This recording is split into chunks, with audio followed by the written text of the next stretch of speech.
చంద్రబాబుపై నమోదైన కేసుల ఉపసంహరణలో హైకోర్టులో కీలక పరిణామం చోటు చేసుకుంది.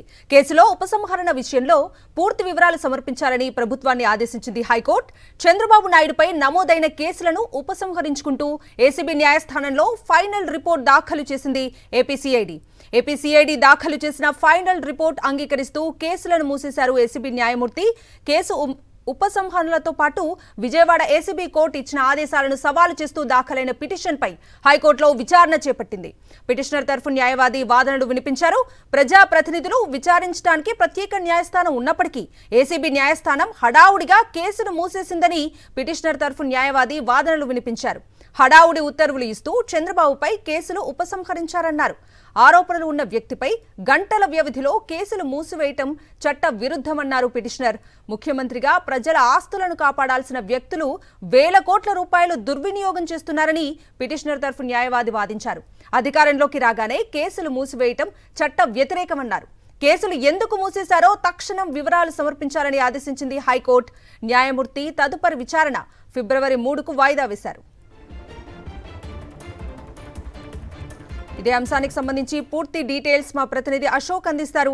అశోక్, 2014 నుంచి 2019 వరకు ఉన్న అప్పటి చంద్రబాబు ప్రభుత్వం అనేక కుంభకోణాలకు పాల్పడింది. అందులో ప్రధానంగా స్కిల్ డెవలప్మెంట్, అలాగే ఫైబర్ నెట్, దాంతో పాటుగా లిక్కరు, ఇసుక తో పాటు అనేక కుంభకోణాలకు పాల్పడింది. ఇదే నేపథ్యంలో పూర్తి స్థాయిలో విచారించిన తర్వాత 2019 తర్వాత వైఎస్ జగన్మోహన్ ప్రభుత్వం అధికారంలోకి వచ్చింది. అయితే పూర్తి స్థాయిలో దీనిపైన దర్యాప్తు జరిగింది.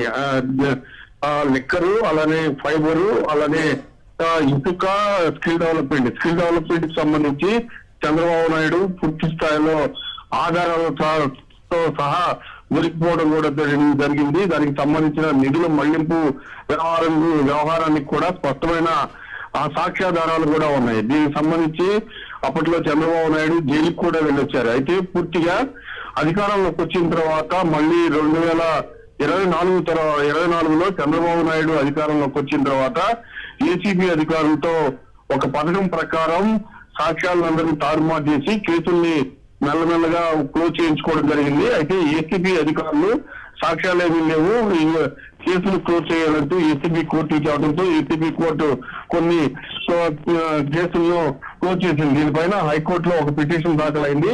ఆ పిటిషన్ ఈ రోజు విచారణకు వచ్చింది.